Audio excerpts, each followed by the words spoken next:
Welcome back, everybody. This is Chapter 7. The title of this chapter is X-ray interactions with matter. In Chapter 6, we talked about the target interactions that occur when X-rays are being made. This is what happens when those X-rays actually exit the tube to go to our patient. And then the matter that we're talking about that we are going to interact with is human tissue. So, very, very important that you know this. Now, I know you're getting about tired of listening to me probably, but please hang in there. This is a really good chapter. It's going to make a lot of difference in how much you know later on. And, hey, I gave you a cute picture to look at. Okay, so let's get moving. As usual, these are the objectives from the text. This chapter focuses on how patient dose and image quality is affected by the different types of interactions.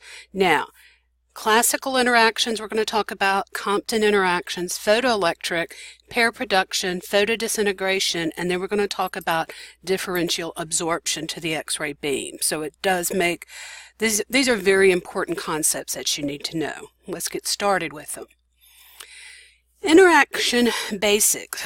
Electromagnetic radiation of any electromagnetic that is on the spectrum interacts, okay? So even the ones on the lower scale of the spectrum like radio waves and infrared waves, they can also. But this one will be talking about X-rays in particular. Now, the electromagnetic radiation, which is X-rays, interacts in 5 different ways. And depending on their energy, they can either transmit without any possible interaction, which means that they just transmit and then come out the other side. But what we want to happen are low energy photons interact with the whole atom, moderate energy photons interact with orbital electrons, and high energy photons interact with the nucleus or the nuclear force field. The more energy means that it's the higher energy photon and they have a shorter wavelength. So even though they're moving much faster, they're also zipping on through. So remember, the orbital electrons close to the nucleus are tightly bound. So the electrons further away are loose, and they're the ones that are the easiest to knock out. So that's the reason we learned about atoms and structures and all that good stuff, and why we went over the whole interactions at the tube area. So these are the interaction basics that you will need to know. What we're going to learn is understanding how these photons interact. And it's helpful for the radiographer to understand the way X-ray photons interact with matter for 2 very important reasons. First, it allows the radiographer to minimize the physical effects of X-ray photons on the patient that result in radiation dose and biologic harm. Yes, I said harm. Radiation is actually a medication. It must be prescribed. It is something that you can't do just for the fun of it. And when someone comes to have an X-ray, that is because we're trying to find out, help a diagnosis be made. But used inappropriately, it can cause harm. Second, an understanding of the X-ray photon and body tissue interaction helps you, the radiographer, better manipulate how the particular anatomic area of interest appears radiographically. So once you actually get to start taking X-rays on humans, then you will be able to see the result, but you also need to know what that patient has so that you can adjust when necessary. Minimizing the harm to the patient and producing a quality radiographic image are both what we're here for. That's the role and the responsibility of the radiographer. Here is an image out of your textbook. This is your tube. This is the X-ray that leaves the tube. This is our patient, so you've seen like a cross-sectional. We're doing an abdomen here, spine, all that good stuff. And then notice what starts, what goes through, some of it stays, and then some comes on out. And we've already talked about that before. This is remnant radiation. This is incident radiation, or X-rays. And then this is some scatter coming off over here. The 5 interactions that we're going to talk with today are classical interactions, Compton scattering, and photoelectric effect. Now, we're also going to talk about pair production and photodisintegration. You need to know all 5, but the reason those top 3 are arrowed so that you'll really pay attention, those are the 3 that occur in diagnostic radiography. After we go over all 5 of these interactions, we're also going to talk about differential absorption and some other terms related to how the X-ray beam interacts with body tissues. Classical interactions are also known as coherent scattering or Thomson scattering. Now, do not get this confused with the classical interaction at the X-ray tube where X-rays are produced, and that's why we probably hear it more called coherent. But what's important for you to know that on a test, you may actually have a question that says classical interactions are also known as, so you need to know that you know coherent scattering and Thomson scattering. In this scattering event, the incident X-ray photon interacts with an orbital electron of a tissue atom and changes direction. In this particular interaction, the incident X-ray photon is of rather low energy, usually less than 10 keV, which stands for kilo electric volt. When such low energy incident photons interact with tissue atoms, they're not likely to ionize, and we've already gone over what ionization means. Instead, the atom absorbs the energy of this X-ray photon, it causes excitation of the atom, and then it immediately releases the energy in a new direction. So here's an image that shows how this works. This is classical scattering. There is our incident X-ray. There's the atom, and then this is the scattered. What you need to know about that is that it's the same. What goes in is pretty much the same amount of energy that comes out, is just in a different direction. The most common name for it is coherent scatter. I've said that earlier, but because the energy is re-emitted in a new direction, it's now a scatter photon. It's of equal energy to the incident, but it travels in a new direction. Because of its low energy, most classical scatter photons are absorbed in the body through other interactions and do not contribute significantly to the image. That means if you go back to that other picture where I said X-ray coming out of the tube, incident X-ray, and then the body, it has to come out as remnant. But it does not contribute to the image, but it adds to the patient dose because it stayed in the patient. This also, if that scatter were to reach the image, then it will reduce image contrast. We'll talk about contrast a much later time, but just so you know where it all works now. Compton scattering occurs throughout the diagnostic range, but generally involves moderate energy X-ray photon. So Compton interactions is our next one that we're talking about here. So remember, coherent or classical is around 10 keV. And there you go. That's what I'm talking about, keV. Now, keV is not the same as kV that we select because this is the energy of the electron itself. So it's a little different. But this is the range where Compton interactions or Compton scattering happens. In this interaction, an incident X-ray photon enters a tissue atom, interacts with an orbital electron, but it's usually the middle or outer shell, just because those are the looser ones, and then it removes it. In doing so, the incident photon loses up to 1/3 of its energy and is usually deflected in a new direction. Outer shell electrons have a low binding energy. It's knocked from its shell, and now it's called a recoil electron. In doing so, energy transfer to the recoil electron affects angle and energy of the scattered photon. Therefore, the frequency and the wavelength of the scattered photon is usually deflected in a new direction, but the recoil travels until it fills a vacancy in another atom. So, the one we just looked at in classical, same amount of energy, leaves in a new direction. This one, it's less energy and leaves in a new direction. So here is our high energy incident photon right here, hitting this atom. What comes out is a low energy scattered, so notice the difference in the wavelengths. Because these are shorter, this more high energy, well there's still some low energy that pops off over here. This one ejects an electron, but then this one goes to mix with something else, and then notice these wavelengths are getting even longer, still less energy. If there's another atom out there, it's going to hit it and have even less energy. So a zero angle deflection results in no energy loss as the angle approaches 180. So 180 would be boom and then right back at you. Then more energy is transferred to the secondary electron. But even at 180 degrees, 66% of that energy is retained. The scattered photon and secondary electron will retain most of its energy, so it keeps interacting. And that's the whole key here, is it just keeps going to the next one and to the next one. This interaction does three things. First, it ionizes the atom, making it unstable.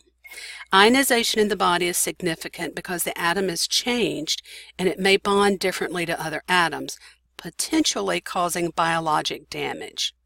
If one of the middle orbital shells is involved, that's when that characteristic cascade happens. You know, the outer shell electrons fill the inner, so they just keep moving and moving.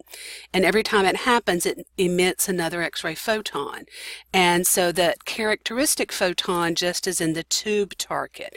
So characteristic interactions at the tube are more similar to the Compton interaction in the patient. But here we call them secondary photons. These secondary photons are X-ray photons, but rather low energy. They usually contribute only to the patient dose, not to your actual image. The second thing that happens in a Compton interaction is that the ejected electron, called a Compton electron or secondary electron, leaves the atom with enough energy to go through interactions of its own in adjacent atoms. That type of interaction that electron undergoes depends on the energy it has and what atom it interacts with. So the third thing that happens with a Compton interaction is the incident photon is deflected in a totally new direction. And when that happens, it's now a Compton scatter photon. It too has enough energy to go through other interactions and tissues or exit the patient and interact with the image receptor. So if it exits the patient and it does interact, it interacts as a bad thing. It gives us fog or bad contrast. And the problem with Compton scatter interacting with the image receptor is that it's not following its original path. And when it strikes the image receptor, it's in the wrong place. So by doing that, it contributes no useful information to the image, resulting in image fog. Because most scattered photons are still directed towards the image receptor, it is desirable to minimize as much Compton scattering as possible. Compton scattering is one of the most prevalent interactions between X-ray and the human body in general diagnostic imaging, and is responsible for most of the scatter that fogs the image. The probability of Compton scattering does not depend on the atomic number. It can occur in soft tissue and it can occur in bone, but that probability of it happening is related to the energy of the photon. So this is all about selecting the right KV. As X-ray photon energy increase, the probability of it penetrating a tissue without interaction increases. However, with this increase in photon energy, the likelihood of Compton interactions relative to photoelectrics also increases. So photoelectric interactions are the next thing that we'll talk about, but you need to know the amount of energy that you start with is what creates scatter. More scatter or less scatter. So here's something called backscatter. Backscatter is the energy of the Compton scattered X-ray, and it's equal to the difference between the energy of the incident X-ray and the energy that it left in the electron that it ejected. The scattered photon and the secondary electron will retain most of the energy, but then it just keeps going until it interacts with more atoms. Here's the one thing that you need to know about this whole statement. We use grids to help control scatter because when we produce this X-ray and it goes through the body, if it were to hit the image receptor, it would be fog. And so A grid is made up of lead. We have a whole chapter on grids, and we'll talk more about that. But that grid cleans up some of these extra secondary electrons, okay? So this is a very important statement you might want to know for a test question later. Compton scatter photons may travel in any direction from their point of scattering. Like I said earlier, if it's 0 degrees, no energy transfers. But those that scatter at 180 degrees represent maximum deflection. So it bounces and then it comes right back at the X-ray tube. Keep in mind that that scattered photon still has about 2/3 of its energy. And this is one reason the radiographer should never stand near the patient. Some Compton scatter photons exit the patient and expose the radiographer. Because of that, that's why we use shielding. So we have lead aprons, lead gloves, anything else that we can use to keep these scatter photons from affecting us. And that's why shielding is necessary during any procedure where you have to actually be in the same room or near the patient. You will also learn that with portables, you should never stand directly behind at the foot of the bed or behind where the X-ray is going. You should stand to this side. So this, out of Compton scatter, the most important thing you need to know, again, not only does it create scatter, but it is the major source of occupational exposure. So Compton scatter, bad for us. It's also bad for our image, but we have to worry about ourselves too. Our third interaction is a photoelectric interaction. This interaction occurs throughout the diagnostic range, anywhere between 20 and 120 kVp. So notice this right here. This is what we actually get to select as our voltage that we use. The other terms that we've seen were K, little e, big V. That's a kiloelectrovolt. That's the energy of the electron itself. Photoelectric interactions happen all the way throughout this range that we use in diagnostic radiology. It involves the inner shell orbital electrons. For a photoelectric event to occur, the incident X-ray photon energy must be equal to or greater than the orbital shell binding energy. In these events, the incident X-ray photon interacts with the inner shell electron and removes it from orbit.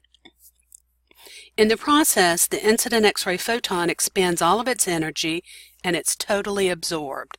Photoelectric absorbs. This is what actually creates the difference in an X-ray image for us. Here's a picture that you can see. Here's photoelectric absorption. So here's the incident photon and it is absorbed. So notice nothing over here comes out that was the X-ray to begin with. It stays. Now there are some secondary X-rays and these will drop down to follow and all that good stuff. But this is also referred to as photoelectric absorption. So it is different from the other two, but it's also very important for us as a radiographer.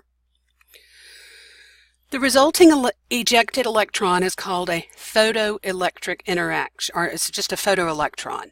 The energy transfer between the incident photon and the inner shell electron is equal to the incident photon energy minus the binding energy of the orbital electron. And this energy transfer constitutes the energy of the photoelectron. In soft tissue atoms, the energy is nearly equal to that of the incident because of the binding energy. It's very low and there's more left over. But in bone, the energy of the photoelectron, remember the one that's sent out, is less because the orbital electron binding energy is greater, and the incident X-ray photon has to expend more energy to remove it, leaving less energy for the photoelectron.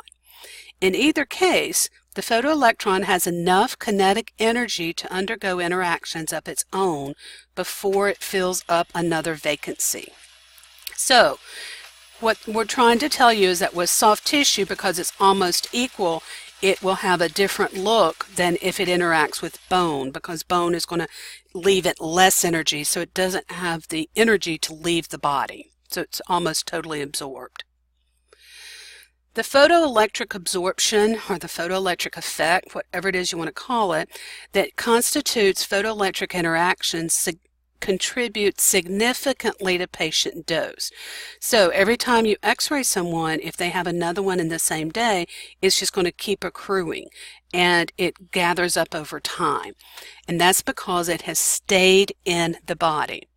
In photoelectric interactions, just like with Compton, the tissue atom is ionized. In the case of the photoelectric, though, the inner shell vacancy makes the atom unstable.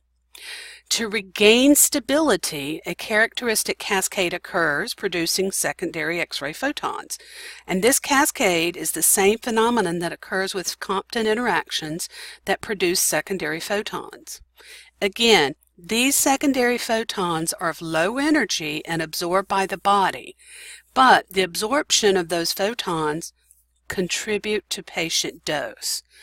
Although some absorption is necessary to create an image, it's our responsibility to select technical factors that strike a balance. That balance is between the absorption and the transmission of the X-ray photons in order to produce a quality image. And then it also says by not putting it all in the patient, we've decreased the dose. So again, this all has to do with what we select at the control panel, and we will get there in our next chapter. A photoelectron can cause biological changes because it's not just energy, but it's matter. These photoelectrons are absorbed 1 to 2 millimeters in soft tissue, and they do not travel very far, so they stay there, and then they can cause damage later on. So if it has enough energy, it only interacts with the atom's electrons in close proximity. So that right there is just pretend like this is a photoelectron in the middle of some blood cells. So, you know, it's a bad thing. Now, we need it to make an X-ray, but that's why you don't have X-ray after X-ray after X-ray. With photoelectrons, the probability of it happening depends on the energy of the incident photons plus the atomic number. So remember, Compton scattering is strictly the energy of the photons. Photoelectric is the energy and the atomic number of the tissue that it is interacting with. For photoelectric interactions to occur, the incident X-ray photon energy must be greater than or equal to the inner shell binding energy. The greatest number of photoelectric interactions occurs when the incident X-ray photon energy is equal to or slightly greater than the inner shell. As the incident photon energy begins to exceed the inner shell binding energy of the tissue, the chance of photoelectric interaction declines, and the chances increase that it will penetrate the tissue. So when we say penetrate, it comes out the other side. And this is all a cubic relationship, which means it's directly proportional to the third power of the atomic number of the absorber. What that means is the radiographer, if the KVP range is too high for the anatomic part of interest, less absorption takes place. Some absorption is necessary for the image formation, so we don't want it all to absorb. The probability of photoelectric events is directly proportional to the third power of the atomic number of the absorber. I want to say that twice. What this cubic relationship means is that when you make small changes in KV, or if there are small changes in the atomic number of the tissue, then there are large changes in the probability that a photoelectric event will happen. Now, how do you know if there's changes in the atomic number of the tissue? Well, it's either the anatomic variation or a pathologic condition. So someone who has a femur that's normal versus a femur that has disease, it can change the amount of photoelectric interactions, which also results in a different image for each patient. With tissues, the higher the atomic number of the tissue atom, the greater the number of photoelectric events. Some atoms are more complex. That means they have more electrons, stronger binding energies, and more likely to absorb the incident X-ray. And that's why bones are always a lighter shade on the image, and that's because they have absorbed them more often. So it has to do with the body part and the atomic number. Now we're into our fourth one, pair production. Pair production occurs only with very high energy photons, and I want you to look at this right here, 1.02 mega electron volts. So everything else has been in the kilo electrovolt range. This is mega electron volts. So it has to be at least 1. Now if you go back to your charts and see the difference between a kilo and a mega, you'll see the difference in that energy. The interaction occurs when the incident X-ray photon has enough energy, it escapes interaction with the orbits, and then it interacts with the nucleus of the tissue atom. In this interaction, there are two particles produced, a positron and an electron. So as you know, this is a positively charged and a negatively charged. So this is a little bit of an explanation. Here's your energy coming. It's going to hit this nucleus, and then boom, it shoots out an electron and a positron. This is a bad thing because what's happened is it's not used in X-ray, but you have created two things out of it. You've actually changed the nucleus a little bit. When those two, here's how it happens right here. So here's a very high energy, very, very, very, very high. And then when it hits, these go off in totally opposite directions. And then this is where it creates the photons. So this is called an annihilation event. And let me explain that a little bit more. For these particles to exist, they must each have an energy of 0.51 mega electron volts. So if you notice, that's half of the 1.02 because half went to the positron, half went to the electron. If it's greater than 1.02, then it's shared as kinetic energy. Both particles travel outside the atom, and then it undergoes interactions before coming to rest in another atom. These are considered unnatural particles, and as such, it travels until it strikes an electron. And again, they annihilate one another, which means kill, gets rid of, however you want to say that. In this annihilation event, the positron and the electron interact and they're destroyed, but their energy is converted into the two photons that radiate out of the atom. Again, pair production does not occur in radiography because of the energy level that we use in diagnostic X-ray production. But you need to know what it is just to understand that it is a type of interaction X-ray can have if you have enough energy. Our last one that we're going to talk about is photodisintegration. And this type of interaction is between X-rays and matter. Photons in this range have to have an energy above 10 mega electron volts. So the last one was 1. This is 10 mega. It strikes the nucleus of the atom and makes the nucleus unstable. Now, if you remember back, what is important about a nucleus of an atom? That's the heart of it. That's where everything is created. Well, if you mess with the nucleus, then there's an abnormal reaction. In photodisintegration, the nucleus of the atom regains its stability by ejecting a nuclear particle, such as a proton, a neutron, or an alpha. So when you think of a nuclear particle, yes, think nuclear reactors. Just like you hear about the one that happened in Japan, the one that happened in Russia a long time ago. I mean, all of these different nuclear events.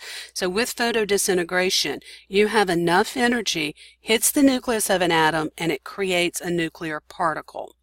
This does not occur in radiography because of the high energy levels, but you again need to know it because it's using X-ray. So here's an image of it. Here's our incident X-ray, which is unrealistic because it should be much tighter and smaller with a high energy, but it hits nucleus and it sends this out. Now that nucleus is damaged. That's what you need to know about photodisintegration. Now let's move on into a word called attenuation. So we've talked about all of the different interactions. Well, when you have these interactions, it's with the body tissue. The word attenuation means the reduction in the total number of X-ray photons that remain in the beam after passing through a given thickness of material. Now, we should be X-raying human bodies, but they are attenuated exponentially. The thicker the body part being radiographed, the greater the attenuation. Attenuation is affected by the type of absorber and the atomic number. Higher atomic number materials attenuate greater percentage than do low atomic numbers. A high atomic number material has a greater number of electrons with which photons interact.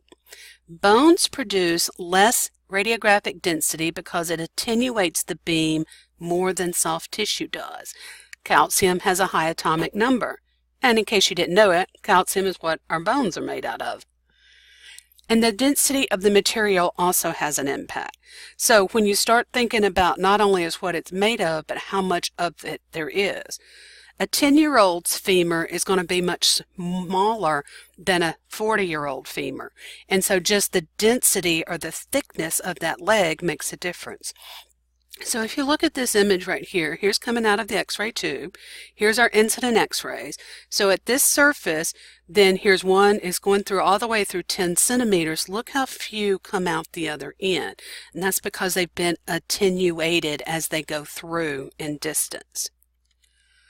This can be called differential absorption, and the differential absorption means it's the difference between the X-ray photons absorbed versus those that penetrate the body. So, incident, body, and these are our remnants that come out. So the differential absorption is the difference between here and what comes out. Everything else is either absorbed or scattered off to the other side. It's called differential because different body structures absorb X-ray photons to different extents. Anatomic structures such as bone are denser and absorb more photons than structures filled with air, such as our lungs. Here's a cute little picture, just so you can see it. Except for low kV, most X-rays that interact do so by the Compton effect. Now, instead of putting up an actual photograph, we're going to pretend like this is a photograph. Here you can see the outline of the entire body, a little kid in a Batman costume. Here is an X-ray of an adult with a child holding a teddy bear. Well, here you're not seeing as much because this is all that comes out. Here, that's the difference between a photograph and an X-ray. And that was just cute to throw in there. When radiographers speak broadly about differential absorption, how the X-ray beam interacts with tissues, they speak about transmission versus absorption. Transmission is those X-ray photons that pass through the body and reach the image receptor. It's desirable for some of these X-ray photons to pass through the body or no image would actually result. X-ray photons that reach the image receptor create the dark shades of the image. That's the black, so less bright. Absorption are those photons that are attenuated by the body but do not reach the image receptor. Absorption has the opposite effect. And recall that these photons are absorbed photoelectrically and will not reach the image receptor. And this lack of exposure creates lighter images on the image that we get. And so lighter or brighter shades of the image. Now you have to have a little bit of both of these for it to work. But transmission goes through. Absorption stays in the body, which creates a whiter image. Again, absorption depends on the density of the body tissue through which it's passing. Denser tissue, such as bone, increases the probability of X-ray photons being absorbed in photoelectric interactions. The result is that fewer X-ray photons pass through these areas of the body to reach the image receptor, and those structures appear lighter. Body structures that readily absorb are called radiopaque. Less dense structures have much lower probability and they're said to be radiolucent. So radiopaque means it's opaque, we can see through it. It's going to be white on our image. Radiolucent means it let the light through and it went quickly, so there's no absorption, but that also means that it's black on an image. Here's an image of a chest x-ray, and I know we're not there yet, but it's not going to be very long. So here is the spine, here's the clavicle, here are the ribs coming across, and these are our lungs. Our lungs are filled with air. So the black area is air because it's not dense, it's very light. The x-ray went straight through it, creating this black image on our field. Anatomic structures that allow X-rays to pass through show up dark. Now, just for a funny, what I want you to know about this chest X-ray is look at this. That look like teeth? Yeah, this is actually an X-ray of someone who accidentally swallowed their dentures, their partial plate. I think it's funny. Okay. I hear you laughing in the background. So, then we have something called radiopaque. These are anatomic structures that absorb most of the X-rays. They do not allow the X-rays to reach the radiograph, and it's areas of white. So here are two hands, and don't worry, you will actually take one of these at some point. Now, you can still see this soft tissue around these hands because you've not used a lot of KBP. But the reason the bones are lighter or radiopaque is because they absorbed most of the X-ray. So no X-ray getting through created this. But the reason I picked these hands for you to look at is you can now see the shape of the bone. So anything that wasn't bone, it went on through. So it's pretty cool. Now, bone is usually what we think of with radiopaque, but I want you to look at this X-ray. This is a little child who swallowed a coin. And so I've put a little arrow right there. This is the coin that's in their throat. You know, that's a bad thing. You don't want that to be there because this is probably in the trachea and not the esophagus. So it also shows up as radiopaque because it's made out of metal, so it's a denser material than the rest of the child is. Throughout this chapter, X-ray interactions were the main thing that we discuss and at the atomic level and where they occur. But it's also important for the radiographer to understand these atomic level interactions are important to relate the transfers of energy to a macro level. And the macro level is where all the atoms come together and make what? A human body. The human body, we're worried about radiation dose and damage. Now, we're going to cover more of that when you get to radiobiology, but we talk about it here just to complete the concepts of this chapter. Macromolecules are large molecules made up of thousands of atoms, and when an X-ray photon interacts with one of them, there can be a change to the structure of the macromolecule. And there are three types of effects that could occur. Now, these are maybe not as important right now as they will be later on, but I at least want you to know what they are. You're going to learn more about them later, but the three most common effects are main chain scission, and let's cover it first. Right here, this is just X-ray. Here's the macromolecules. Main chain scission refers to a breakage of the major structure. And so right here, so this was the structure. Well, look, there's little breaks in it. So it's a main chain scission. So it's like somebody took a scissor and made an incision there. So it's broken. Then we have cross-linking. And when cross-linking happens, that's the result of formations of limbs as a result of irradiation that stick to adjacent parts. So right here, not only did it break, but then it tried to put itself back together. Well, now it's not in the way it was supposed to be made. So that makes a difference. And then the third is a point lesion. So right here, so here's this same macromolecule, but now we've got lesions in there. They're called wounds and to the macromolecule that may cause a malfunction and damage to the cell overall. And the most sensitive of all of these molecules we're talking about is DNA. Damage similar to that described above may occur in DNA as a result of radiation exposure and manifest as a range of responses from minor damage that is reversible to malignant responses and permanent damage that is not reversible. Finally, because the human body is about 80% water, then we can create harmful free radicals that can indirectly damage molecules and cells. So even though you think, well, why is it important for this X-ray and to know how it interacts with tissue? Well, this is why. These three interactions or these effects from harmful radiation is what we need to avoid. Today, I hope I covered all of the areas and you get an understanding of how the X-rays that we use interact with the human bodies.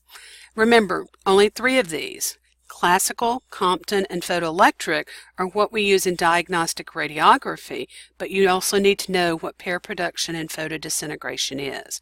We also covered differential absorption, how the beam interacts with the human body, and how that's important in creating our image. So, even though this is a cute, funny picture, and it's not a real, but it's just something to think about, I want you to hopefully you've listened to this entire chapter. I hope that you got a little bit out of it, and I'm looking forward to getting into chapter 8 where we talk about some more. As usual, let me know if you have any questions, any problems, any concerns. I'm here for you. Thanks and goodbye.